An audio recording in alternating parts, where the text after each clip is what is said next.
Hello, welcome to Home Tips. I'm Don McKenzie with Colby Lumber. Today I thought we'd talk a little bit about how to lay out framing. It's not something that everyone will do, but once in a while it's good to know how it's done, some of the reasons for all the markings on the tape measure, and those kind of things. So we'll just kind of go through it a little bit. If you can use the information, it's great.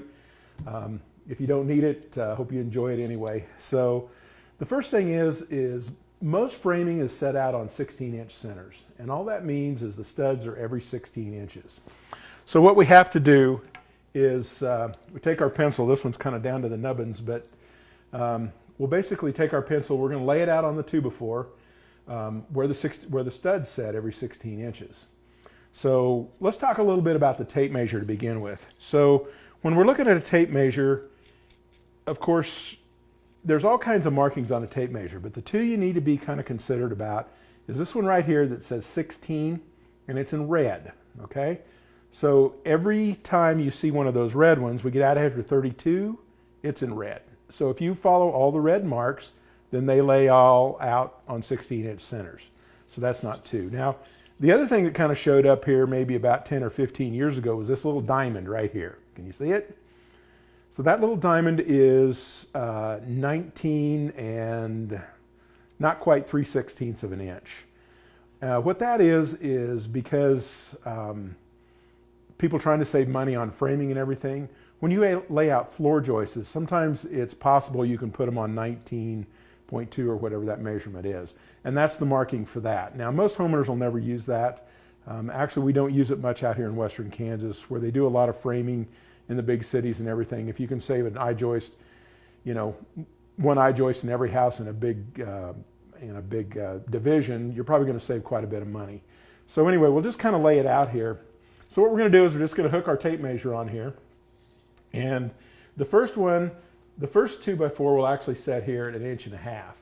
Now, where this 2x4 is going to be, we're going to put an X right there because that's where we know a 2x4 is going to set. And then the next one is 16 inches on center, and that's where you want the center of the board to be. So basically what you have to do is you have to back it off 3/4 of an inch, so it's 15 1/4 and 16 1/4. And that's where your two boards will be. And let's just kind of go on down here and we'll just lay it out here. This is the way I was taught to do it. There's several ways of doing it. This just happens to be how I was taught to do it. Now this one doesn't actually come out on the end to be an equal of 16 inches, but don't worry about that. We're just going to put our stud out here on the end either. Okay, so we have one of the plates. So let me back up just a little bit. The plate is what goes on the bottom, and you also have a top plate. So you have a bottom plate and a top plate. So if you're laying a plate for a wall, if it goes onto concrete, it should be a treated board. All the rest of it can be non-treated. You don't have to use treated everywhere. If you're sitting on top of like a 2-story house, you're building a wall, or if you're putting a wall inside your home, it's not sitting on concrete, you can just use standard lumber. So the best way to do this is to line up your top and your bottom plate, get them nice and flush, take your little tri-square, and we're just going to mark down here where these go. We'll just take a line, and I always put an X here where the stud's going to go. So we'll just do this right quick. Mark them both, because if you forget one, you're going to be sitting there trying to figure out where it goes on the other 8 foot. So that's basically what we're going to do. Sorry it's taking me a little long, but I'm a bit of a perfectionist, so it has to go right on the line. And that's where we're going to do this. Okay? So we got our X's on there. I'll kind of turn this up so you can kind of see what we're talking about.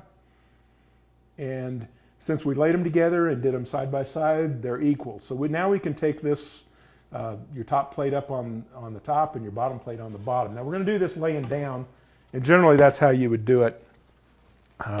You generally be on the floor where you have a lot more room, so you don't have to mess with everything. So what we're going to do is we're just going to spread them apart. We'll put our studs in here, which I cut short, I guess, for making this for a midget. I don't know why not, but we'll put our studs on here. And we just kind of lay them out, you know, wherever they go. Looks like I'm one short, but we'll get another one cut here before we put this together. And basically you just hold them, and now you can either screw them together here, or you can nail them together. If you have a nail gun, you can just go along and shoot them. But when you get this all done, then you just need to square it up and you're ready to stand your wall up. It's pretty easy. So I think that's all we're going to talk about today. Just remember, every project deserves a new tool. It doesn't have to correspond to the project you're working on. Pretty soon you'll have a whole shop full of tools like I have. It's great to have all this stuff. So if you enjoy what we're doing, if you like it, be sure to like us on Facebook, and we'll see you next time.